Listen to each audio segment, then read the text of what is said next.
Hey everybody, welcome. Wanted to change things up a little bit today. Haven't done a video game video for a while, so I wanted to go through and go through my I'll use air quotes here, recent game pickups. Haven't actually bought a game probably since beginning of COVID, probably April. But wanted to start kind of documenting when I buy games, it's in batches when there's like a buy two get one sale, or if I just find a bunch of retro games at a store. So these are all games that I've bought in 2020, but more towards like I think most of them were post holidays, like January, February. And just wanted to go through them. I haven't played. There's only been a couple in this that I've played. Just time being the biggest issue right now. But wanted to go through and just kind of show you what I picked up. Yeah, all PS4 games today. So PS5's obviously out, but from what I've been seeing and reading, 99% of the PS4 games will work on PS5. So excited to finally get a console. Excited to see what games will be out for PS5 in the next year here. Also, let me know in the comments down below.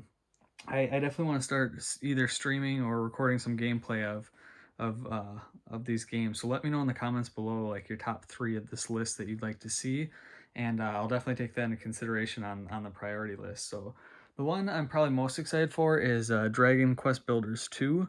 I have the first one. Haven't been able to play that one yet, so I have to go through that first before this. But from what I hear, this one really stepped it up from where the first one was. So very much like Minecraft, but with Dragon Quest characters, and just the artwork and everything is fantastic. I love the Dragon Quest series, so yeah, really excited about that one.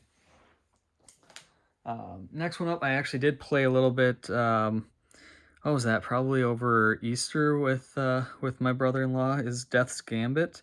What's really funny about this one is Adult Swim Games helped produce this game or publish it. It's got it's a 2D art style, and it's very much like Dark Souls style. So you go through, try to get as far as you can, and then when you die, you drop like your I can't remember if this one's blood or whatever it is for you to level up with. Um, that you have to go pick up before your next death, or you lose it all. And of course, it's got some Metroidvania style stuff to it as well, where you kind of have to go explore different areas and then come back to them once you get different abilities and items. So yeah, excited to actually play through. I think we only played the first hour of that game and put it down. The next one up here is Boulders Gate and Boulders Gate II. They brought out 6 of those old role playing PC games. They had like Icewind Dale and oh man, I'm blanking off the top of my head what the others are, but a whole bunch of them. So I did manage to find a physical copy with the original artwork. That's the biggest thing right now, is trying to find and I'll go through at the end here a couple games where it's just like where I bought them at GameStop, and it's just their gross um, art that they print out. So yeah, excited to play this one too. I never actually did. Growing up, I had an iMac, and I specifically remember when we got our iMac, it had 2 GB of memory on it, and just wasn't able to keep up with some of the demands of the games. So yeah, obviously the PC version I hear is better. That makes sense. Some of these console games, it's nice to at least have them a little bit more accessible. Especially I don't have a gaming PC or anything, so. The Escapists and Escapists II. I've seen this on digital sales for years now and have not picked it up, but been wanting to try it out. And what better way when they brought out the physical version of 1 and 2. So Team 17 is responsible for this one. They do some fantastic games out there. And yeah, basically you're just trying to break out of prison with these little 8-bit pixel characters. Next one up is, I believe it was a GameStop exclusive. Correct me if I'm wrong, but it's Insomniac Games published it. Song of the Deep, and don't know a ton about it other than it's got some great visuals to it. I think it's kind of like a puzzle type game. It reminds me, just from seeing a little bit of the gameplay and the artwork, it reminds me of like the underwater levels for Rayman, the most recent ones, the Rayman Origins and Legends. So yeah, definitely curious. I hear it's a pretty short game, but again, this is one that was really hard to find with the original artwork, so I had to pick that up. Another one I'm really excited about is My Time at Portia. Again, another Team 17, and again, another game that has been pretty popular digitally and just harder to find a physical copy. I think this came out not too long ago too, so was happy to pick this one up. This plays a lot like Harvest Moon, where you're farming, developing your land, and then building relationships with the townsfolk. So very curious about that. Harvest Moon is fantastic. Stardew Valley is amazing as well. So always interested in those games. Axial Verge is another one that I picked up that I'm really excited about. I believe this is a Metroidvania style game as well, with some I think there's some roleplay elements in here, but yeah, everything is it's non-linear, so pretty cool. And it looks like there's a bunch of weapons and equipment that you get throughout the game. Trine 4, picked this up because it was $5, and I had, if you're a GameStop Pro member where you get the Game Informer subscription, what they do now, instead of where you used to get 10% off of used games, now you just get a $5 coupon each month to use. And it was like the last day of the month, so I had to use my coupon. This was only $4 or $5, so I got it for free, really, with that coupon. Haven't played one since Trine 2 on PS3, and what these remind me of is, so there's 3 characters and you have to go through different levels and figure out puzzles, and like each character has certain spots that they have to get you through. So it reminds me a lot of if anyone's played Lost Vikings on Super Nintendo. I remember playing those games when I was a kid and just trying to figure out I think I finally did beat it with one of my friends, but that was one of those games, like some of those puzzles get pretty tricky towards the end. So yeah, have to check that one out. I see that they have the full collection where it's got Trine 1 through 4 all on one disc or one collection. So also picked up, I bought this when it came out, beat it, and then sold it off, but I found it again for under $10, so I had to pick up South Park Fractured Butthole. And it still had the code for Stick of Truth. I've already platinumed it, but it was nice to have the PS4 version now, where if I want to pick that up again, I can just play it digitally. Fantastic game.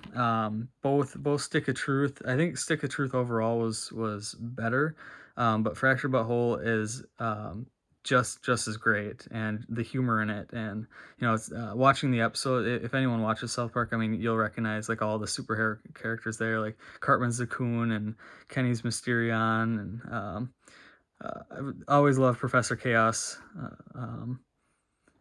So yeah, pretty cool. It's a little bit more tactical of a game than Stick of Truth had more of like Paper Mario style combat in it, which was great. So it's nice to have a change of pace where it's not just cranking out the same game. It's like they put a lot of work and effort into these games and try to make them as relevant as possible. So I think my favorite boss fight in this game was Red Wine Drunk Randy.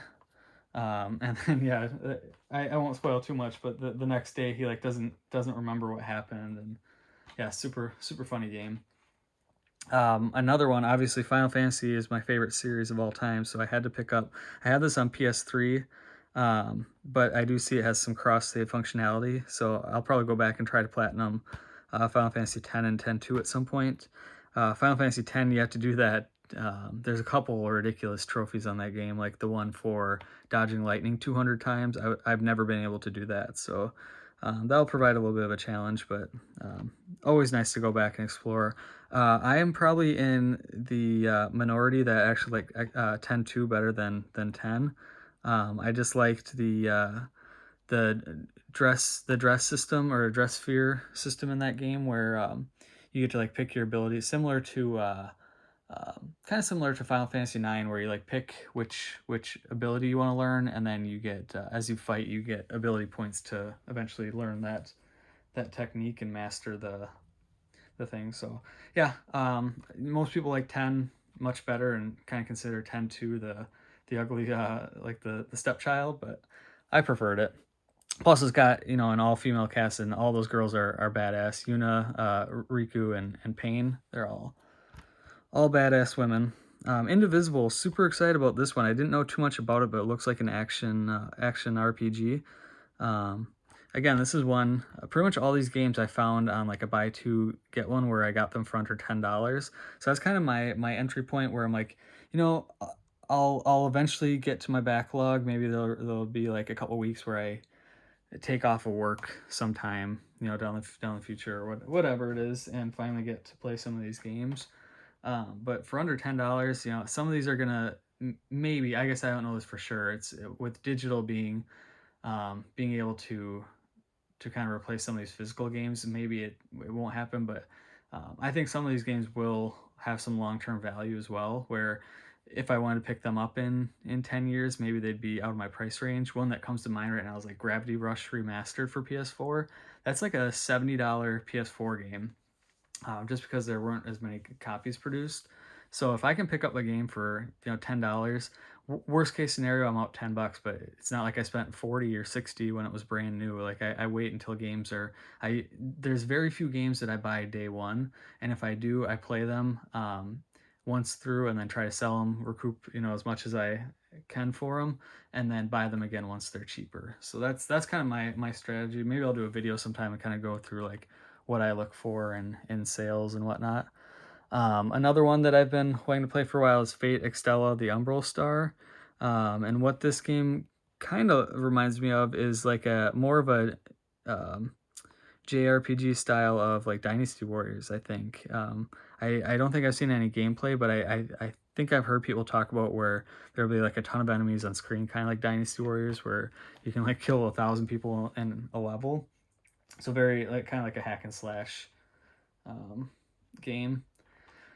Another one that I used my a previous $5 coupon for was the Book of Unwritten Tales. Again, just because it was free. It's a point and click game. I think this at least the first one has been out for quite some time, and this one is either, I don't know if it's a remaster or what, but it like spoofs a bunch of fantasy games. And again, it's a point and click game, so they're usually not too, you have to pay attention and kind of think things through, but it's not, it's one that you can kind of pick up as you want and not really have to crank through it or anything. Also got Just Cause 4, got this one for about $5. Still have to finish Just Cause 3, I'm about halfway through that. So once I finish that, I'll eventually start Just Cause 4. I heard this one's pretty good. And I think all the DLC is out for it now too. So yeah, another one where you can just like pretty much blow up anything and just cause a bunch of mayhem. And yeah, really enjoyed that series. The first one I played when I had I still have my 360, but back when I used to be more of an Xbox person, played quite a bit of the first one, and then the second one was really where it like stepped up and went this really big action route.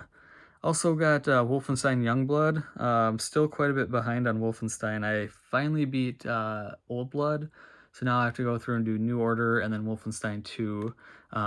This one is in the future. I believe it's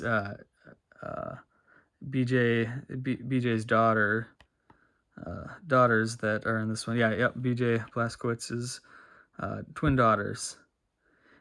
They undertake a do-or-die mission to find their missing father in 1980s Paris. So, yeah, this is a pretty cool series. It's basically, you know, it's got a little bit of history there, where it's like if the Nazis had won World War II and rose up and kind of took over everything, and all the like steampunk stuff with it. Got the Metro collection here. I have to be honest, when I first played Metro 2033 on 360 like 10 years ago, whenever it came out, I actually fell asleep during the opening. It was like super boring, so I didn't like it, didn't go back to it just because it kind of, I don't know, whatever it is. kind of lost my interest, but then I played Metro Last Light, years ago and loved that game. So really looking forward to going back and playing Metro 2033. I still have the newest Metro that came out. Still have to go through and play that. That's on the shelf as well, but also have to find better. This looks like it was the original artwork, but as you can see, it's like ripped and whatnot here, and then not even the original case. So need to find the original case. Valkyrie Chronicles 4 is a Sega role-playing tactical game. I hear that these are really difficult. Kind of like the difficulty of, if anyone's played Resonance of Fate, which I believe is also a Sega title, there's a lot of strategy involved with the battles, and like they do not take it easy on you. So haven't played a single Valkyrie Chronicles, but I have this one, and then I have I think that they have the first one remastered, and then they have another one out there. So I have them all, just have to go through and actually play them. But this was another one for like $10 where it had the original case and it was in like really good shape here. So that's on the list. Recent years, I've kind of fallen behind on the Tales of series. It's one of my favorites. Tales of Xtella II, I think, was the last one that I actually played through all the way, but I've bought them all since then. But these are great games for like 40 to 50 hours of gameplay to go through, and then there's usually like New Game Plus to try and get everything, get all the titles and whatnot for each character. So Tales of Vesperia Definitive Edition, they remaster it from the what is it? Remaster it from 360. Is that the one that it came out on? So glad to see it make the leap over to PlayStation, where that series belongs. Just a couple more here. I guess a little more than a few. Had to get Schoolgirl Zombie Hunter. I'm a pretty big fan of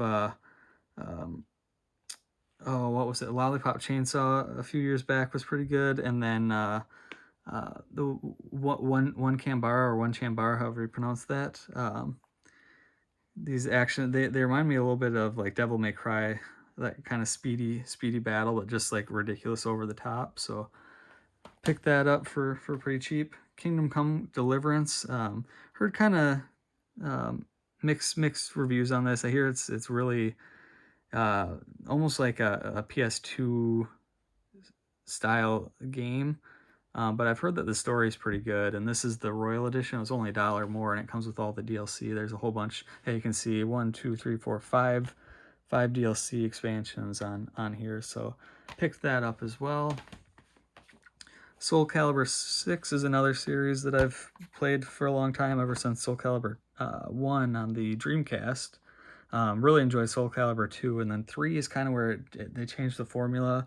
3 was okay, but then 4 is where it lost me once you got online. And I remember my first online battle in Soul Calibur 4, I was up against somebody that was like level 1400 or something like that, and I think you can pick like abilities, and I ended up starting the battle with half my life to begin with. It should be the opposite way. Like the better you get, the more handicaps there are to not scare away people, but it absolutely scared me away. I'm like, I'm not doing this online stuff. So still got a decent story from what I understand, but I have not really truly played a Soul Calibur since Soul Calibur 3.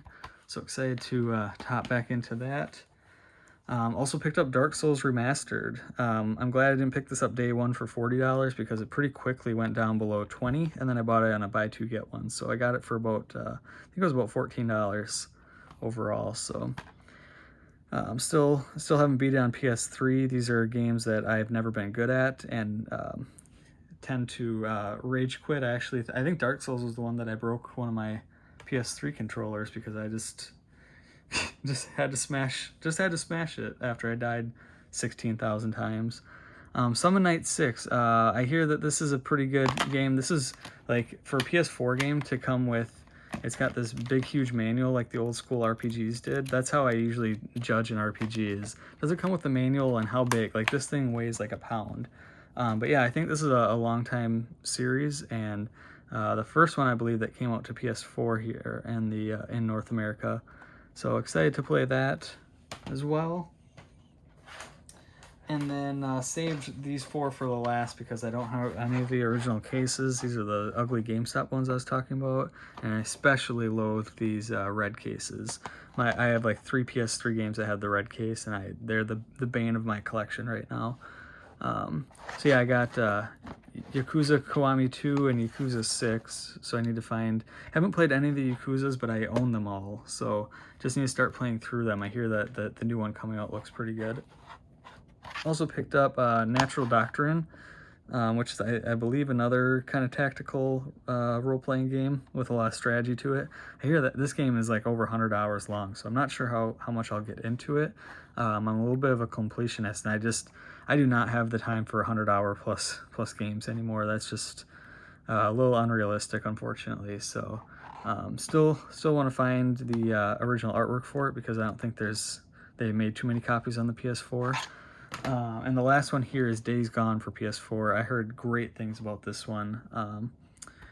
Again, just need to find the proper artwork and not the PlayStation Hits version, those ugly cases. But yeah, very much a survival game with the zombie apocalypse. Just you know, they've been cranking those types of games out lately, but for when I hear that Days Gone kind of is the head of the pack, and it's a PlayStation exclusive too, which makes it even better. So yeah, thanks for sticking around. Just wanted to showcase again recent game pickups, but going forward, you know, Black Friday's this upcoming week, so I'll probably pick up some more games, and probably do a video in December showcasing what I bought from those sales. So look forward to chatting with you guys soon. We'll talk to you later.